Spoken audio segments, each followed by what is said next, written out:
welcome to the DFS pregame show here on RotoGrinders. I'm Jordan Cooper, a.k.a. Blender Ed, Blender HD, if you want to follow me there on Twitter. And this is the show where we will look into results DB about yesterday's 7-game slate. Didn't go my way. Didn't go my way. And maybe we'll take a look and answer some questions, strategy about today's slate. I guess MLB in general, right? 15-game slate. Do we have the starting pitchers? I don't know.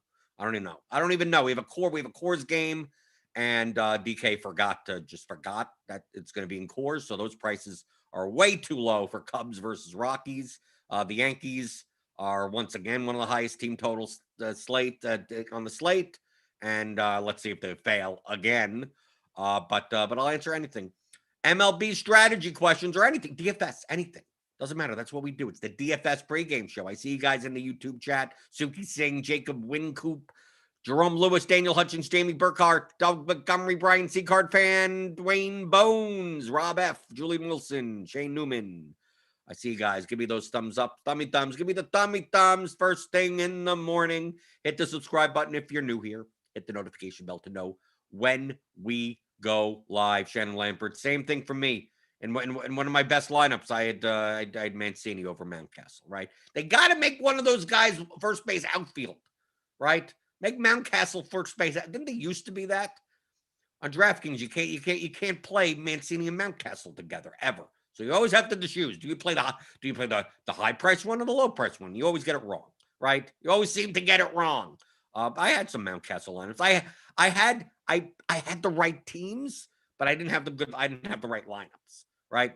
Yesterday, my main stacks were, I played everyone. I played the 150 max, the super knuckleball. So, I had one of everything, at least. I had Tampa Bay, the Rays. I had Seattle. I had Baltimore, and I had Arizona. So, other than Tampa Bay, all the three other teams scored plenty of runs, right?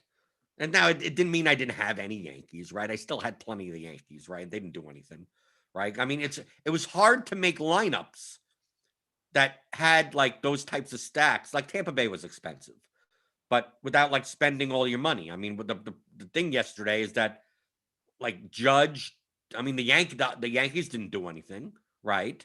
And then the high price pitchers failed, right? Taylor McGill, Andrew Heaney, Anthony DeSclafani.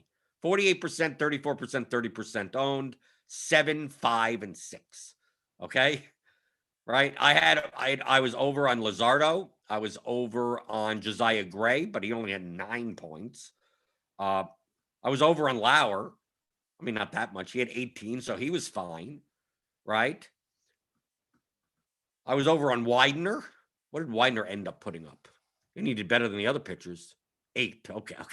Didn't do that much better. Right?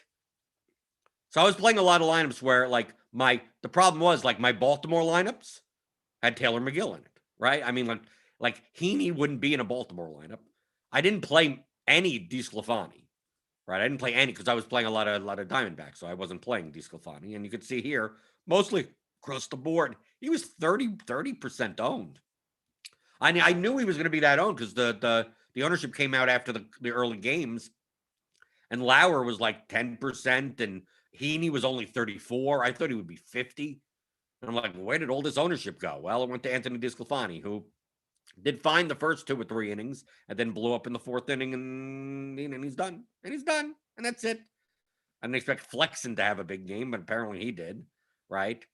But the Giants ended up getting there. Yastrzemski, Dickerson had a grand slam, right? So I didn't play that much of the Giants. That's why I played Widener, right?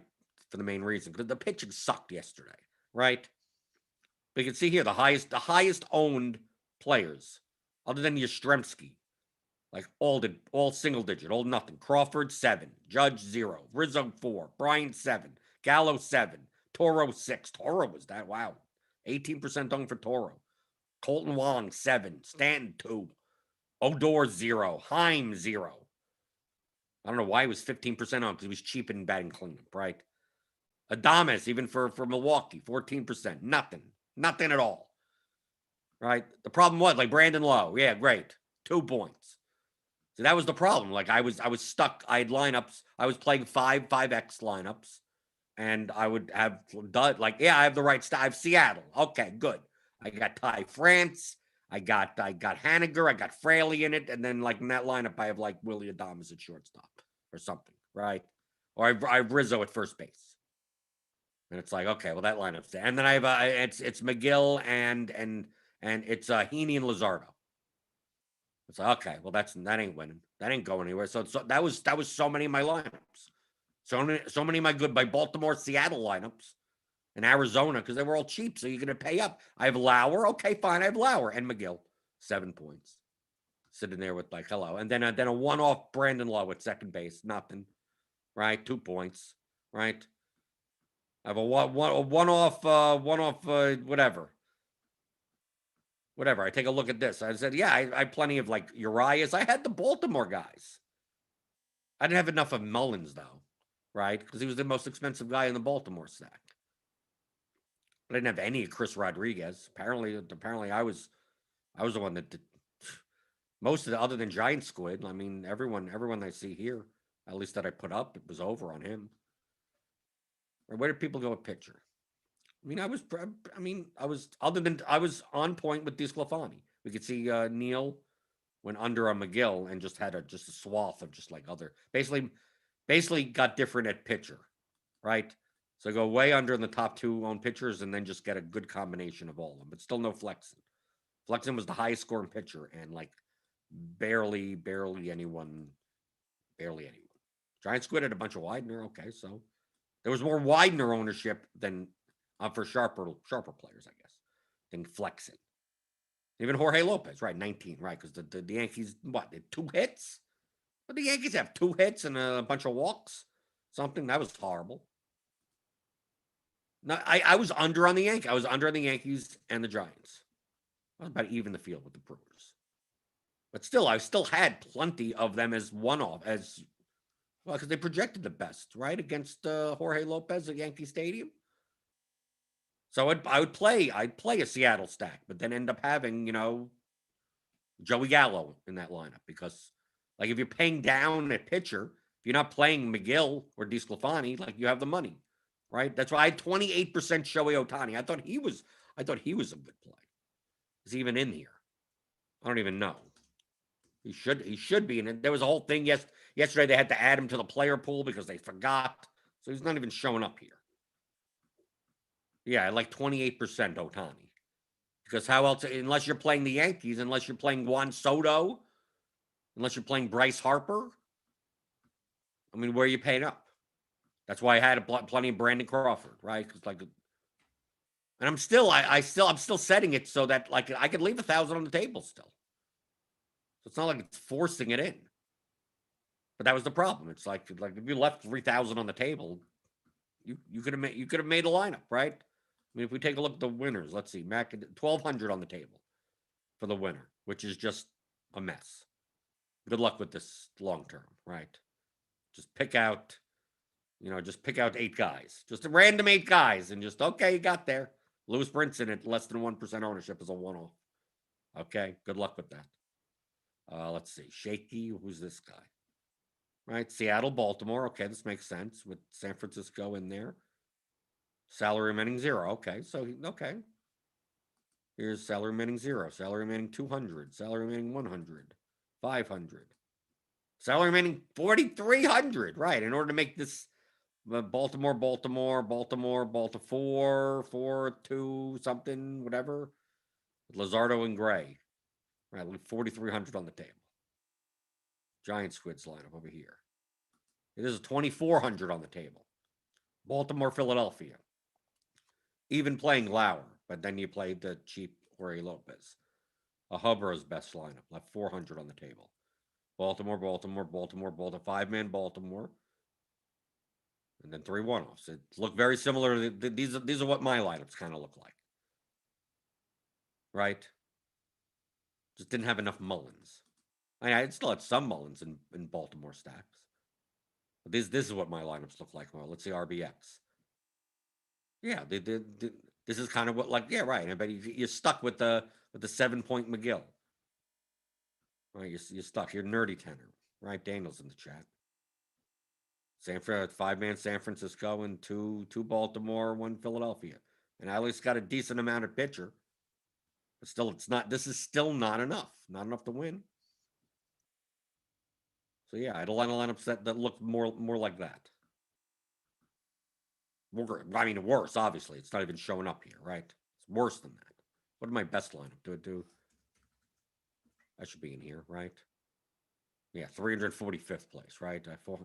What's my best lineup? Milwaukee stack, right? McGill, Lauer, right? Oh no, Baltimore 5-3. But I didn't set on do. I just did 5x and whatever came out. I mean, this looked good from the start, right? You got Mountcastle, you got Mullins, you got Hayes. Escobar ended up doing well, but then you got Adamas in there, the Valleca, which I didn't care about. I never just then McGill, craps to bed, but that's not going to matter. That's what a lot of my lineups look like, right? 129, McGill, Gray, Baltimore, Milwaukee, another one, right? With Ramon Urias now at shortstop instead. But then I have Trey Mancini with 0. And then 2 pitchers with less than 10 points. So it was not a good day. I was in the right direction, just didn't make the right lineups. Did not make the right lineups. And Ohtani didn't do anything, and I had him in a quarter of my lineups. He was only 11% owned. So why not? Why not do it? Let's go to the YouTube chat. Let's go to the YouTube chat. Ronald Coley asks, if you only had one lineup to make, would you have stacked the Yankees yesterday? No. And in fact, in my single entry, I mean, I played a couple, but the 121, I played the Orioles. If I had one lineup to make yesterday, I would have played the Orioles plus the Rays. And I believe that's what I played. I believe that's literally exactly what I played. I think my 121 lineup. Either my 121 lineup or the 250 lineup. We could even look. Let's look. It's in here, right? What are my 121? Let's go to that. And let's go to the 250. Okay, so this is the 250. Did I cash? Is it even going to be in here? No. If I didn't cash, it's not going to be in here. I don't know where it is. So I'd not cash in either of them, right? Because my pitching was horrible. But yeah, no. In one of these two, I played like Baltimore. I played Seattle plus the Yankees. That didn't work out, right? Because I Seattle 5-man, but I played Rizzo at first and Toro at second, so I didn't have France in that lineup, so that was gone. And then Baltimore, and I played Baltimore with Mancini, Urias, but no Mullins. So basically, I had Mancini, Severino, Urias, Hayes, Santander. Right, so I missed 2 of the home runs in there, so that did me in on that slate. But no, if I only had one lineup, I don't want to play the chalk stack. I don't mind playing the chalk pitchers. But if I only had one lineup, I'm going to go with I'm going to in single entry. It's easier to get leverage. Always understand that the chalkiest players are going to be even chalkier. So it makes you more likely to not play the chalky bats, especially when the bats are more variant than the pitching. I chose to do 2 things. I'm not going to play the Yankees, and I'm not going to play Heaney. And I'm going to play the Orioles against what I believe is going to be a 50% owned pitcher. So in that lineup, well, I got the leverage by doing that. So what's in the rest of my lineup? I'm going to play Taylor McGill. I believe I played McGill and Gray. And I did a Baltimore 5-man and 3-man Tampa Bay. So I like Nelson Cruz and Brandon Lowe at second, and what's and Yandy Diaz. Now that's what it was, right? Because I didn't play Franco at third, so I was doing Severino, Mancini, Urias, Hayes, Santander. Yeah, so that was the lineup. I remember even that because I had to decide. I'd moneyed the 100 for Wendell. I could have played Wendell or Diaz at third base, or whatever. It was second, whatever it was. I chose Diaz. So that's what I played. So if you're like, what would you have stacked? No, I wouldn't have. Because if they're going to be 28%, I mean, we could even look. Let's look at the ownership. Here's the single entry.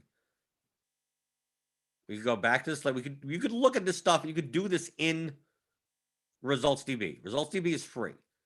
So let's look. I'm gonna cut these out. We're gonna look at the ownership differences between the single entry 121, right? The 121. What's the single entry? What are we, single entry battery versus the super knuckleball, the $5 whatever YOLO.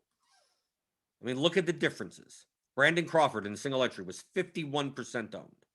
Judge 39, Gallo 32 versus 21, 28, right? So look at this ownership. Yes, they're the highest owned in the super knuckleball, but they're way high owned because people are more likely to play the best plays, right? So you have Judge here, Stanton at 18, Odor at 18, Judge, Gallo 27. I mean, look, Rizzo at 35%. So it's easier to fade. It's easier. More lineups are more lineups that are in the contest that you could bust if the Yankees bust. So why wouldn't I? There's less lineups to bust. I'm more likely to play. It sounds weird, but the chalkier, the really like not playing like in my single entry lineup that I listed, the Baltimore, Tampa Bay plus McGill and Gray. Yeah, obviously I played a 59% owned pitcher, but I didn't play a 51% owned shortstop. I didn't play a 44% owned outfielder, 42% owned first baseman, right? I didn't play a 33% owned pitcher, right? Because I stacked against him. I didn't play a 36% owned DeSclafani. I didn't play a 39%. I didn't play like any of these guys. So the Baltimore Tampa Bay stack, they don't have to score 12 runs. They just have to score 6, 7 runs, and the Yankees and the Giants have to be pretty much dud. So I'm rooting for things to fail. I'm not rooting necessarily for things to succeed. If the Yankees and the Giants put up 8 runs each, yeah, then I'm going to need 14 runs out of the Orioles. I need them to outscore them. Outscore even if they do well. So that's why you look here and you go, look, Brandon Crawford's 51% in the single entry 121, but 29% in the super knuckleball. Makes it every more reason to just know why am I playing a 51% on batter? And typically that's what ends up happening. Guys get even chalkier.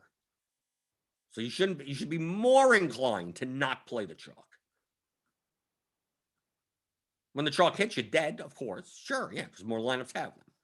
When the chalk doesn't hit, and it doesn't in baseball more often than any other sport, you have the chance to win first place with a lower score. So no, if you should look at my lineups when I play the 121 in DraftKings, or even the 250 Max or whatever the hell it is. I rarely ever play chalk bats. I'm much more likely to play chalk pitchers. Jim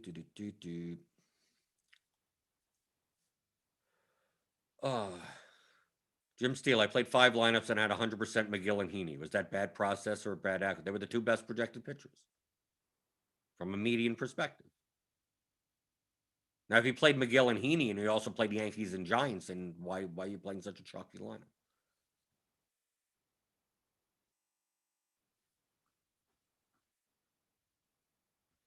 The players don't matter in your lineups. When you're reviewing the lineups, don't care about like you still. I played 5 lineups that I 100% McGill and so yeah, and enter any player there. They all have ranges of outcomes. Look at your lineups as a whole. The lineups matter, not the players. A McGill plus Heaney lineup you should have had something other than you're playing the chalk pitching combination. So let's say you played Tampa Bay in that lineup and they didn't do bad. That's not a bad lineup. Those are lineups that I played. Played Arizona in those lineups. Oh, perfectly fine. Now, if you played off the wall, if you played Pittsburgh plus Miami, and then you also played Jorge Lopez, like now you're getting to the point of now your projection is less like ridiculously too low. Right? That lineup combination was probably very low probability. Like you don't have to get that stupid, that absurd. Let's see.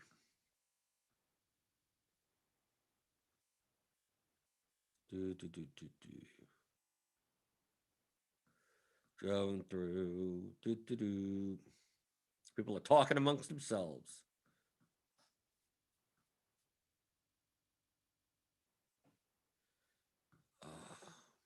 Jim Steele said he had mostly Seattle and Tampa Bay. Okay, then that's fine. Then you play McGill and Heaney with two not high-owned staff. I mean, it's a 7-game slate. Everyone's going to be owned to some extent. But yeah, no, Seattle plus Tampa Bay plus Heaney plus McGill, you're naming what my lineups look like. They didn't work out. Oh, well. There's another day. Today's another day, right? Today's another day. Rob F says, Blender, DFS has finally clicked for me. It's literally about maximizing relative value with good projections. Players don't matter. Salary somewhat doesn't matter. You're right, exactly. When it clicks, it clicks. Once it clicks to you, you'll understand. You've been playing DFS for 4 years and go, "Oh my god, how have I been that stupid?" And then you take a look at how and play DFS and go, "Why? It seems almost too simple."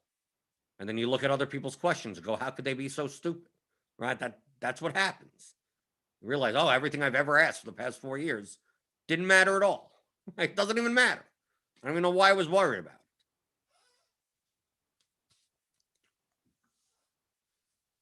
Michael Dompier asked process question. Feel free to post your questions, whatever. I mean, are we going to talk about a 15-game slate today? Do we even have all the pitchers? Nestor Cortez is pitching for the Yankees, we know? Okay. What are we going to do about it? I don't know.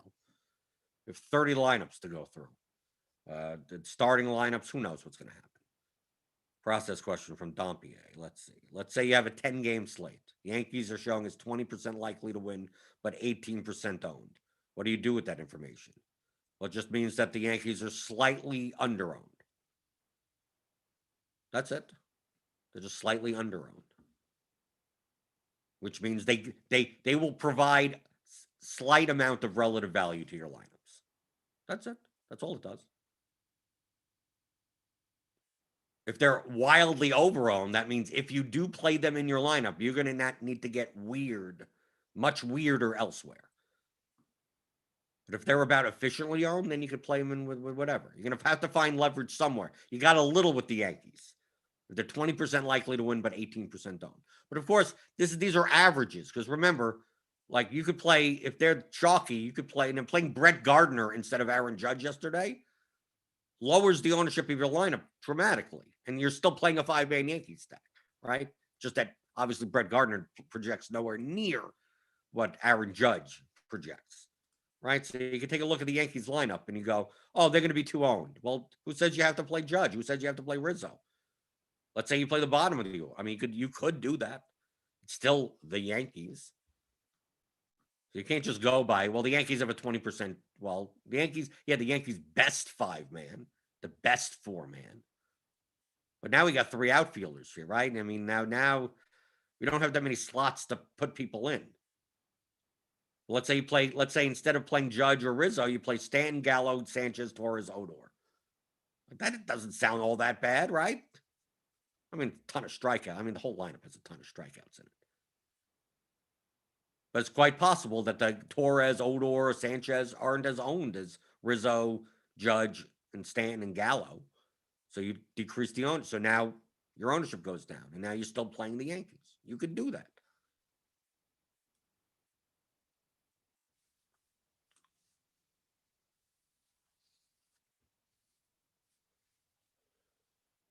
Brian C, is it smarter to team stack or let the builder select players at random? I don't know what that means.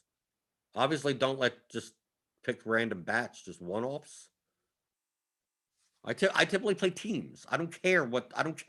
Obviously, the projections for certain players will be higher than others, right? If you stack the Phillies, you're going to get more likely get Harper and Real. You're going to get better players than you are going to get the worst players in the lineup. But I don't care. I'm playing. I'm playing 10 Arizona stacks. It's like I don't care. I don't go through and say, oh, it has to be the 1, 2, 4, 5. I don't care about. I don't care where they bat. As long as it fits in and the projection and the ownership match up, then what the numbers are already there. That's why I said I play teams. I don't play hitters. Now, what I will do is if I'm playing with one-offs, I will click the OIS button on guys that don't have high upside as a one-off. So like in the Philadelphia lineup, maybe I don't have Torreyes, Williams, or Herrera as one-offs. So they could be part of a stack. Maybe not even Bohm, right? Maybe not even Segura. Maybe only Hoskins, Harper, and Real Muto. Which means if I have a stack of some other team, I can't have a Ronaldo Torres one-off in it, right? I could look at the Orioles lineup, but like maybe I don't want Valleca as a one-off. Maybe I don't want Urias as a one-off, right? So I could go through the entire slate and go the low projected, low ceiling guys that don't hit many home runs. I don't want as one-offs. So I have a ton of people not as one-offs. But outside of that, all I'm doing is like I want 8 stacks of this team and 4 stacks of that team. However it comes out with the pitchers that I have in my pool, that's the way it comes out. Betting on teams. And if you're playing 5-3 lineups where you're locking in everything, so you're playing one team 5, one team 3, I just care about the combinations. I'm going to play Phillies plus Yankees. I'm going to play Cleveland plus the Mets. Plus, and then depending on which stacks I'm playing, I want a nice combination of how many different. If that means I'm playing this guy over that guy, then so be it. Right? If I'm playing Phillies, Yankees, and I have Harper over Gallo, and I'm playing Alec Boehm in my third base spot because LeMahieu is too expensive, right? And I have Sanchez over Real Muto, who cares? But I have Luke Williams, right? But I have Luke Williams in the line. Well, how do you play Luke Williams in a 5-3 Philadelphia Yankee? Well, what does it matter? I'm just pairing 2 teams together. If those 2 teams to put up 10 plus runs, 8 plus runs, whatever, most likely that there'll be people from those teams. Who knows who they're going to be? More likely to be the better players. But you may not be able to stack. You can't play Sanchez and Real Muto together. You can't play all 3 Yankees outfielders and still get Bryce Harper in there, right? So it's whatever way it weaves together, it weaves together. And if I'm playing like, you're playing Harper, Boehm, Williams as your 3-man, you're like, well, that's 3, 5, 7. They're 1 gap apart. Who cares? I don't care what part of the order they're. I don't care what the gaps between the order is.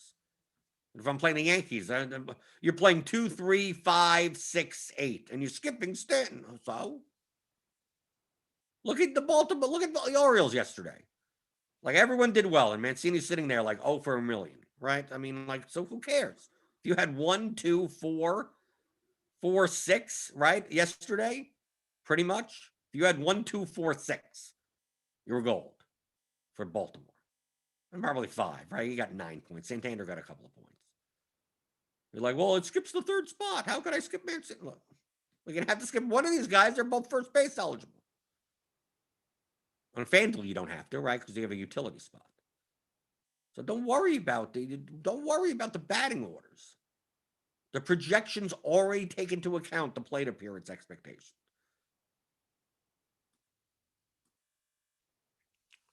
Let's see. Going through the chat.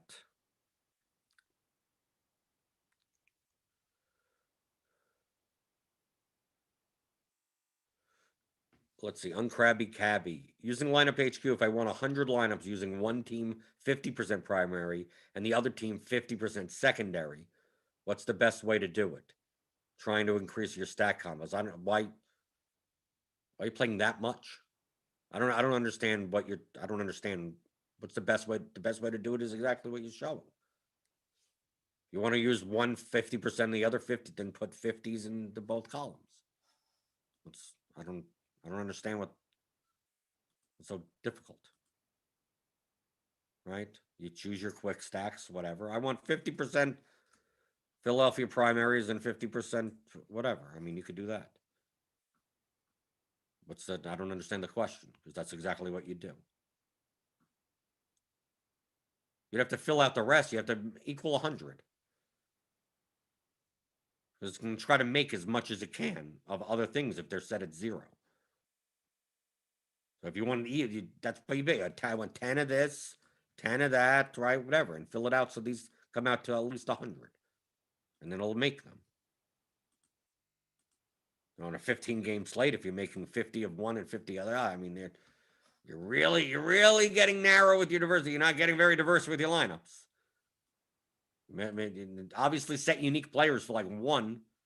You don't want to make those combinations, or set your minimum salary low.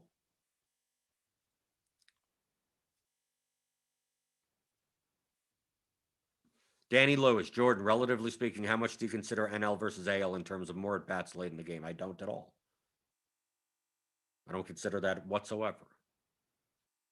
Anything like that is already in the projections. I don't care what league they're in. I don't care home versus away. I don't care the ballpark. I don't care the weather. I don't care about nothing. Anything that you could relate to baseball, I don't care about whatsoever. You know why? It's already in the projections. So there's no reason. It's already in the number. So what's there to me to care about? Oh, if it's two guys that are if two guys project equally, then all the variables equal them to be equal. Well, which one do you pick? I don't pick players. I build lineups. Close your eyes and flip a coin if it's even. Right? Do that. Perfectly fine. So no. So anything involving like, do you look at the wind blowing out? Do you look at the last 3 games of this, or the batting average of that, or the OPS of this? It's already in the projections. Anything that's already in projections, anything that I would look at, it would be redundant. It's already in there. So I'd be counting it twice for no reason.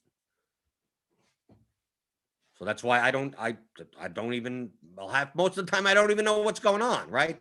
Now, obviously I know that, we have a game in Coors today, right? Cubs versus Rockies, not two very good teams. Zach Davis versus Kyle Freeland, not very good pitchers. And outside of like Wilson Contreras, like no one is priced appropriately. Like no one in this game. On both sides, right? We have guys at under 3K in Coors on both sides of the game, right? Ryan McMahon is 3,600, Rogers 34, Blackman 41, Story's 52, and a lot of times he's like 6,000 in Coors. You got Connor Joe and Crone is 4K. I mean, none of these guys are priced well. They're not very good players. But look at the Cubs: Ortega, Bodie, Duffy, Happ. I mean, yeah, Fargas, Alcantara don't do much at the bottom of the order. Look how low. I mean, do I need common sense? It's like, they're probably going to project well. They're probably going to project. Yeah, I know the sense that they're probably going to project. The Yankees have a 6-run implied total. They're probably going to project decently, right? I know what the variables are to look at and go, okay, these guys are probably going to project pretty well, right? Right. Taiwan Walker's going up against the Double-A Marlins lineup. Yeah. They probably projects decently. Wheeler against the Nationals, who don't have Turner and Schwarber and anyone. Look at their lineup. He's probably going to project well. I don't even have to look. Now, when I look, I go, it turns out that it looks like Wheeler's the top projected pitcher. Doesn't surprise me. It's not like I don't care. I don't know anything about what goes into baseball games. Just that anything granular from that, what do I need to know? It's already going to be in the number. So plenty of people ask, like, if you're in the bat track, why does this guy project so poorly? Well, based on all these variables, that's why he projects poorly. Doesn't matter. The question is, for DFS purposes, does it matter why? No, it doesn't. Do you trust the model? That's all it comes down to. If you trust the model, then what does it matter? I don't care why. And it can't, and the thing is, it can't be why for one player and not why for the other player. Right? You see plenty of people. I know. We take a look at today's slate, right? Someone's going to look at this and go, let's go by fantasy points and go, why doesn't Walker Buehler against the Astros project as well as Tyler Mahle against Minnesota? But they'll say that Wheeler's projection is that makes sense. Wheeler having a 21-point projection. Well, if his projection is right, that means everyone else's projection has to be right. It's all the same model. So you can't say, well, I don't understand why Maeda doesn't project well. Who cares if you understand? I don't care. Are you building your own models? Either you trust it. If you don't trust the model, then you just throw this all out. You X out your screen and you buy a voodoo doll, right? That's what you do. You go out and buy voodoo dolls, right? You buy some pot, like the Wicked Witches popped, right? You put in some ingredients and you have spells and stuff. You get a Ouija board, and then that's how you pick lineups, right? If you don't trust the model that you're building or using, like how else do you then? What do you go on Fangraphs, go on Plate IQ, you go through all of that and try it. All you're doing is the same thing that a model would do. You're doing the same exact thing, but now you're trying to do it manually. You're doing it manually, and you have no guideline of how to weight one thing versus the other, and you get succumbed to biases. And oh well, this worked last slate, but this didn't work this slate. Like that's what most DFS players do. They get confirmation bias, and then they forget the times that it doesn't work, and remember the times that it does work. And it's 3 years, 4 years later, and you're like, why have I lost $20,000 over this time period? How come I've never won? Be better off if you had the voodoo dolls and you just the seances. You're praying to you.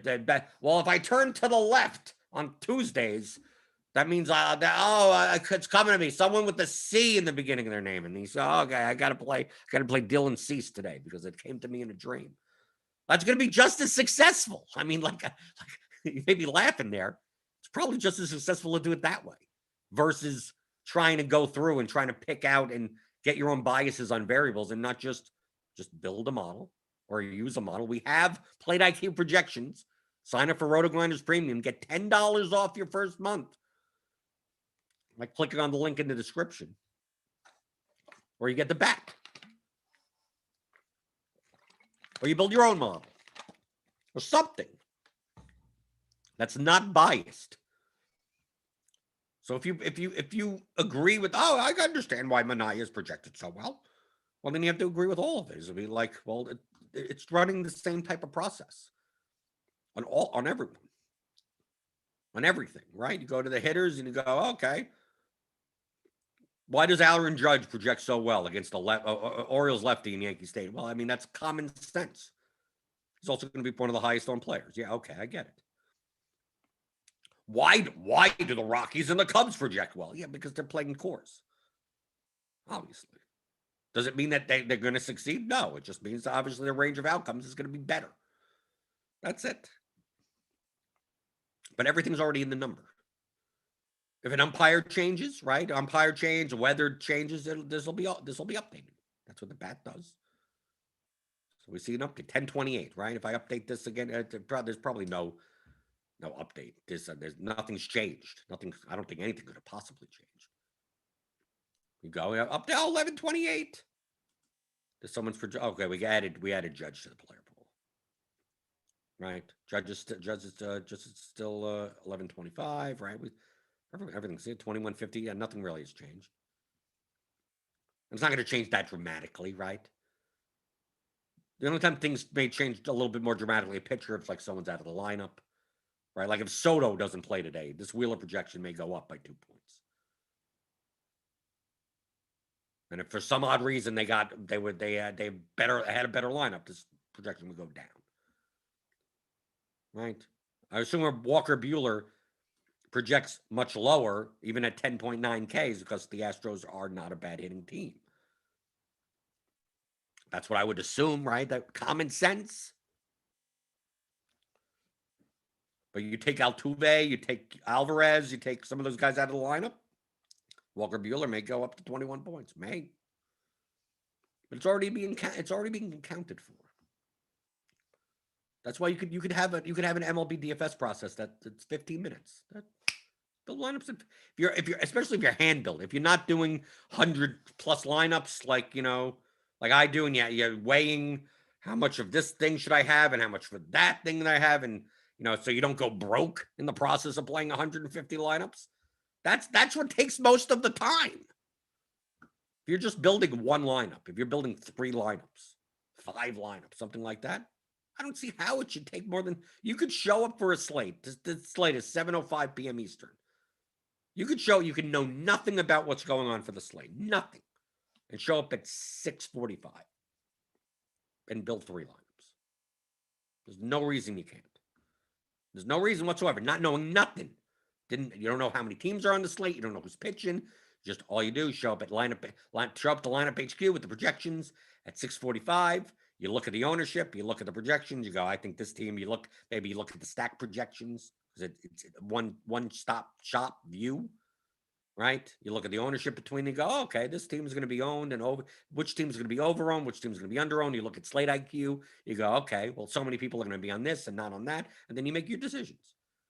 You go, do I want to play Wheeler? Do I want to play Walker? Do I want to play maybe someone else? Someone else looks better than what they're going to be owned. Maybe Manaea is going to be lower owned. You go, maybe instead of playing Wheeler, I'll play Manaea. Maybe instead of playing Walker, I'll play Manaea-Wheeler combination, and I'll play some cheaper stack or something. And then you put it through. And you maybe run some lineups, right? You put in, you're like, okay, here are the teams that I'm targeting. This is if you're making just 1 to 3 lineups I'm talking about. If you're playing single entry, you're probably playing something like 5-3. So maybe you go through 5-3 and you put it at 100%, right? And you go, here, based on what I'm looking at, it seems like these, and you put primary stacks, like, oh, I think they're going to be under-owned, they're going to be under-owned. You put in a couple and see what they look like. So it'll go by the projections. You see, and you compare the projection versus the ownership and go, yeah, I guess I could play this. I could play this low-owned 5-man stack and still play 3, still play Aaron Judge in that lineup. You still play Wheeler in that lineup. And you go, okay, this looks like a good lineup. And then you enter it. There you go. You do that in 20 minutes, 15 minutes, 20 minutes, 10 minutes. Hell, 5 minutes even.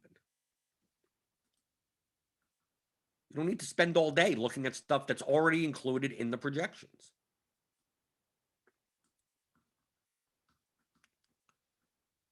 Let's see. Going through. Samuel Shannon, will I ever drink coffee again? Maybe at some point.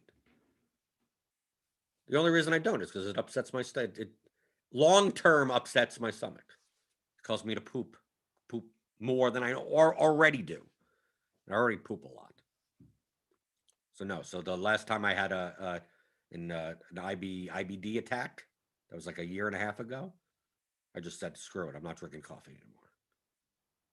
And it's a trigger. It's just traumatizing. It's like, nope. When I was drinking like 4, 5, 6 cups a day, I was pooping all day. Now I don't. So obviously that's good. Tim Williams DFS, is the hitter pitcher range of outcomes under build rules in lineup HQ the same as randomness on other optimizer? Yes. And it's linear. It's linear randomness. Just understand what that means. It's not normal distribution randomness. Linear meaning that 10% means 10% of whatever that median number is, right? So if you 10% randomness on Zach Wheeler would mean that it goes everywhere. It'll go plus or minus 2.15 in either direction as randomly. Technically, that's not his normal distribution, right? It's not doing the normal distribution of his 10 to 33. Yet, obviously, at 10%, it's not going to matter that much, right? But yes, range of outcomes and it's the same thing. Jim Steele, would you be doing the show during football? Yeah, I should be.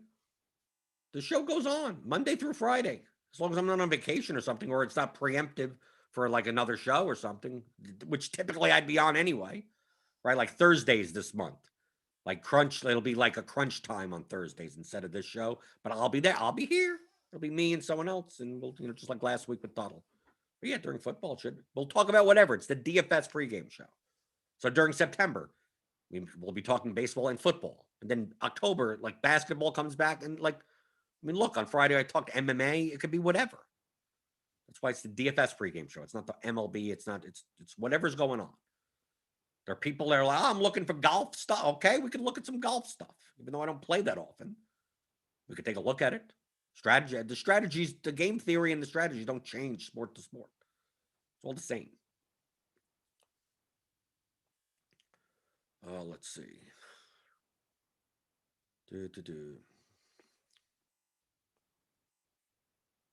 Jamie Burkhart, Jordan, after adopting this type of play, I've now started to tracking my money in, money out in an Excel spreadsheet. I would suggest getting RotoTracker personally. Do you have a suggested time frame for me to say I'm making plus EV lineups?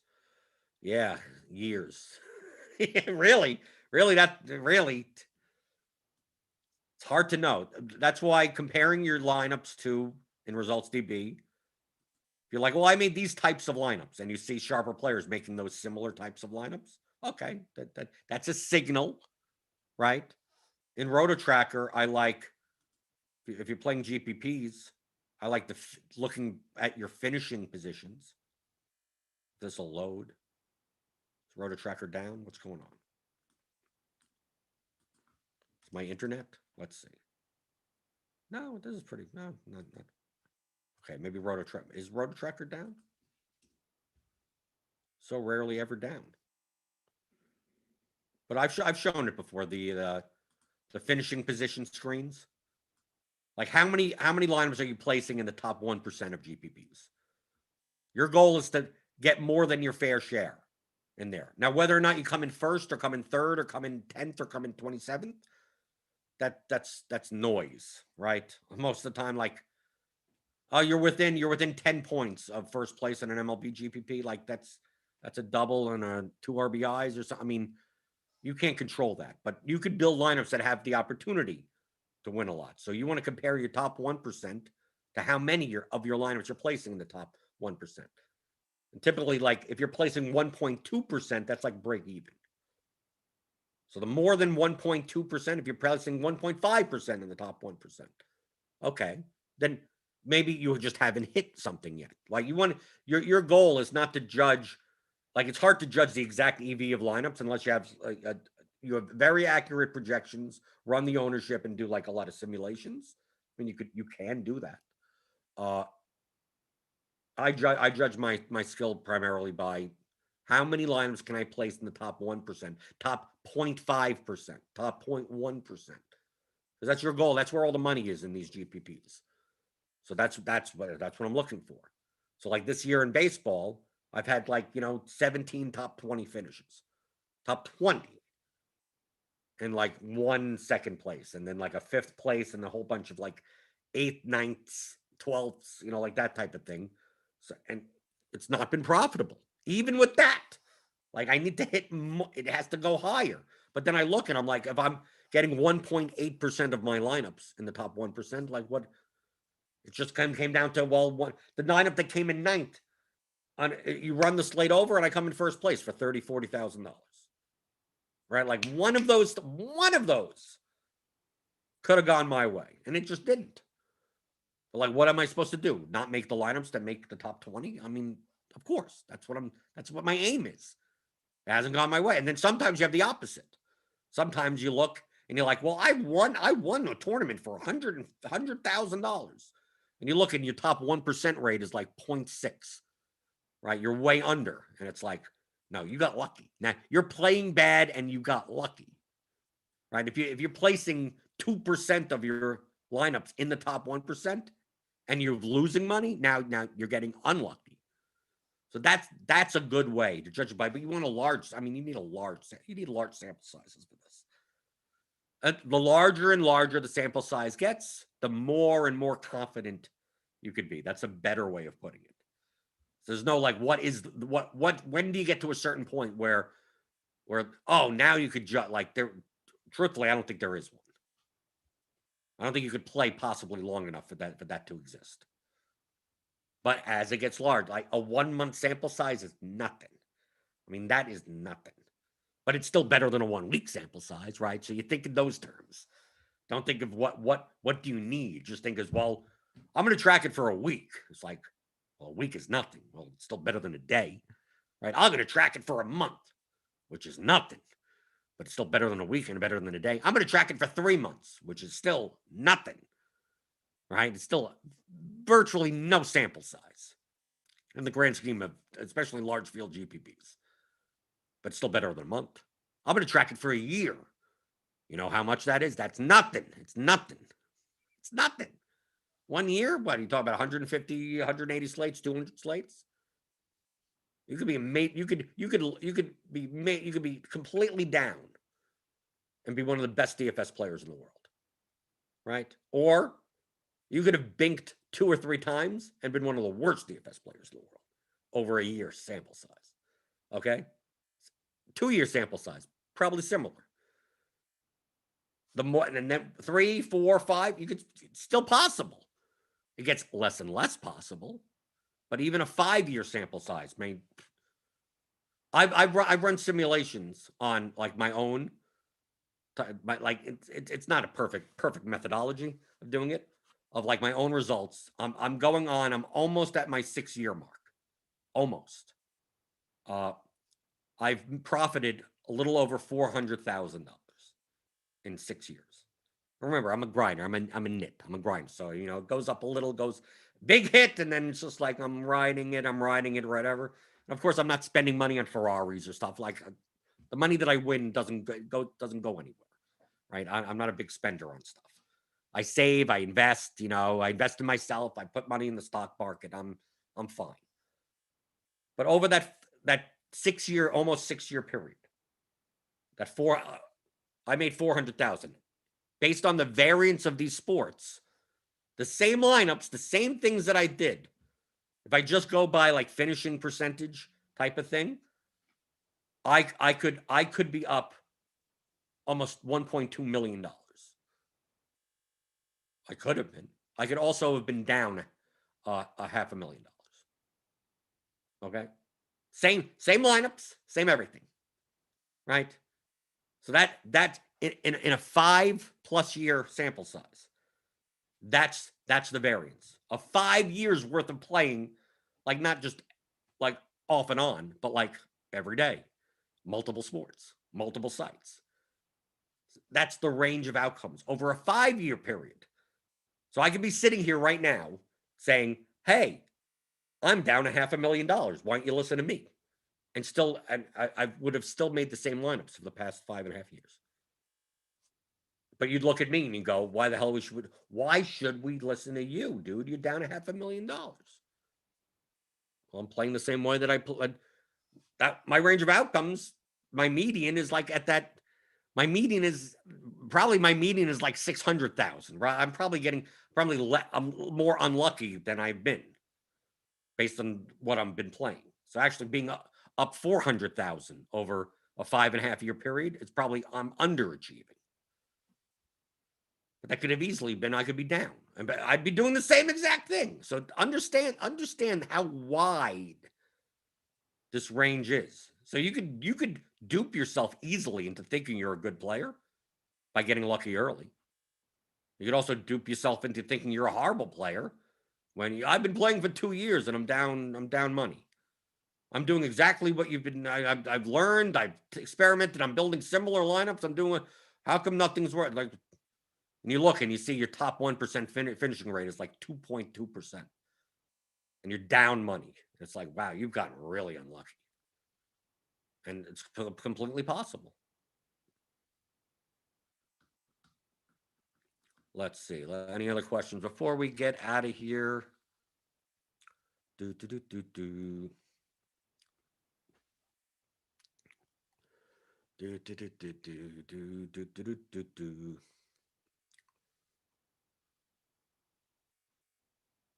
Jim Steele, say you're doing single entry and the contests are similarly sized. Is it okay to just level lineup and use it in all contests?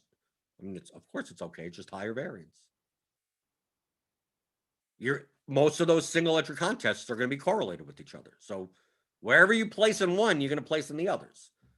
So you're going to win them all or lose them all.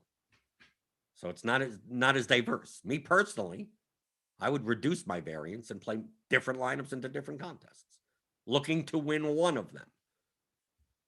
So it's not a matter of which is best. There's no such thing as best here. Your best plus EV lineup would be better if you played it in all the contests. Just the range of outcomes is just so wide. So I'm going to play every single entry contest, and I have $1,000 worth of lineups into single entry contests, and you lose. Well, you lose all 1,000. If you win, we cashed. Well, you're going to cash in pretty much all of them because they're all about the same. Well, let's say I don't want to lose 1,000 in one day. Well, instead of playing that lineup into 10 different contests, you play 10 lineups into each of them. And if one of them wins, you win the three. I won the $25 single entry, and that's $3,000, right? And if none of them come that very high, but you may cash 5 of them. Instead, you put in 1,000, you get back 450. It's okay. So it's just what you're asking is a matter of diversification. There's no what's best. It's a matter of bankroll management, risk management. That's not strategy.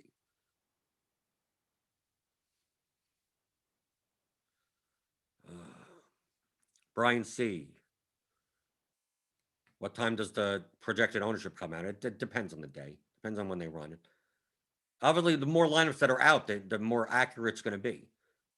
It's not, why does it still say zero sometimes just minutes before the slate? Because obviously we don't get all the lineups before the slate. Drupal Cabrera yesterday before lock had a 0% ownership because the Diamondbacks lineup came out like 6 minutes before lock. And in order for them to run projected ownership at RG, the whole process takes like at least 15 minutes to do. To run everything new, update the lineups, all that type of stuff. So you weren't going to get it. So yes, Drupal Cabrera would have a 0 projection, right? Like anything that was not projected to be in the starting lineup is not going to be in there. So you have to put that in manually, right? When I saw Drupal Cabrera in the lineup, I was playing plenty of Diamondbacks. I had to go in. I had to give it a project. I gave him a 7.2 point projection, just because I need to give him something, right? I'm building lineups. I'm not gonna be able to wait until after lock. So I give him 7.2 and I give him 4% ownership. There, done. I mean, am I right? Who knows? That's what I would expect. I would estimate, and now I can make lineups, and now he'll be included. But that's it. But that would be the only reason. Ownership updates multiple times a day. But on like a 15-game slate with, lineups coming out. I mean, look at how many late games do we have? We have the 10 o'clock, 9:40, 9:40, 8:40, 8:15. So we'll probably get the Braves Cardinals lineups. But we probably get the Cubs Rockies lineups. But then some of these late lineups, like if you're looking to play, I'm looking to play the Giants against Madison Bumgarner. Are you sure Austin Slater is going to be in there for 3K? Are you sure? Austin Slater may have, maybe 12% owned today. Who knows? But then he turns out he's not in the lineup. He's going to still show for 12, and whoever's in there, right? If they Tyro Estrada, right? We don't know. Is Posey going to be in the lineup? Is Casali going to? We don't know this. So it's going to be based on projected starting lineups. So that's why you'll see a 0. Now that should get updated if ownership is run again. You'll see that earlier in the day, right? If we come out with the Yankees lineup and so-and-so is not in and this guy's in, right? Let's say Stanton has the day off or for whatever reason. We'll still show him, he's going to be 14% owned. No, he's not. He's out of the lineup. Once ownership is run again, Greg Allen will actually get an ownership number, right? It might be 2, which wouldn't be 0.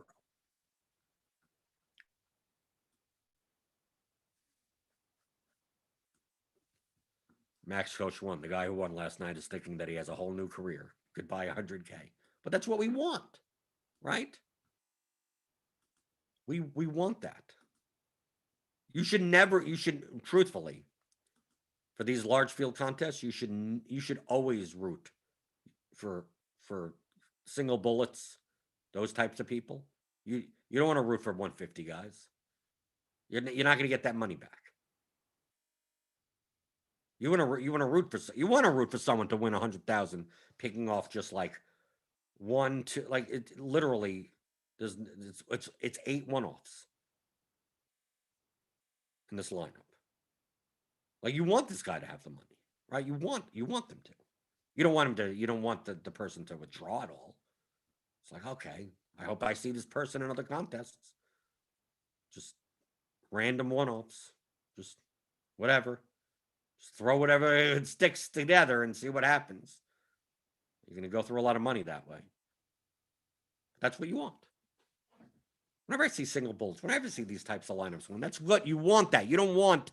You wouldn't have wanted, Giant Squid to win, right?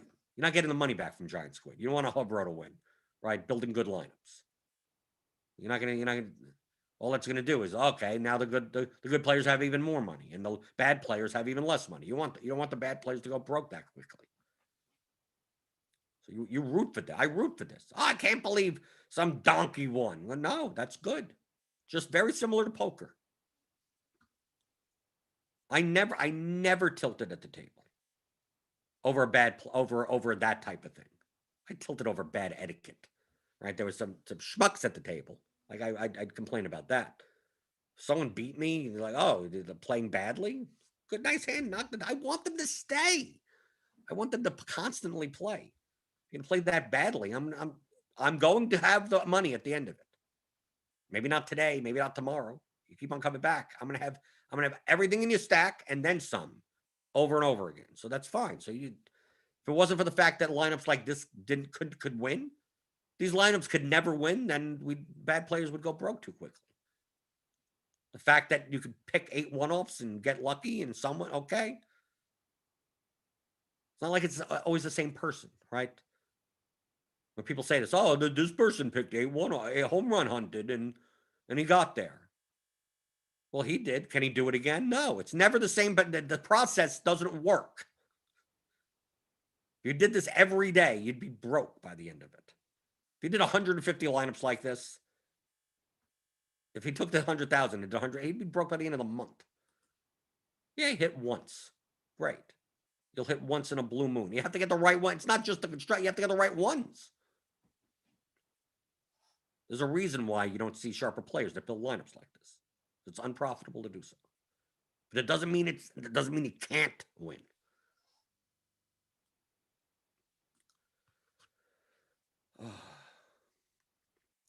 Max Coach says, even a blind squirrel finds a nut every once in a while. That's right. I hope you guys also find the thumbs up button. Give me those thumbs on your way out the door. Hit the subscribe button if you're new here. Hit the notification bell to know when we go live. We got Grinders Live coming up later today. Talk about the 15-game MLB slate. That's at 5:30 Eastern. Then we got the crunch time for premium members at 6:30. So sign up for RotoGrinders Premium. Click on that link in the description for $10 off your first month. And then after that, I believe we have a PGA show, PGA Drive for the Dough, whatever. That's with Noto or whatever. We have a PGA show later today. I think that's free. Is that free? I don't know. I don't know if it's free or if it's premium, whatever. But show up. I think it's on YouTube. I don't know. I don't know what's going on. Give me those thumbs, and I'll see you tomorrow. We'll go over the 15 games. Let's see what happens.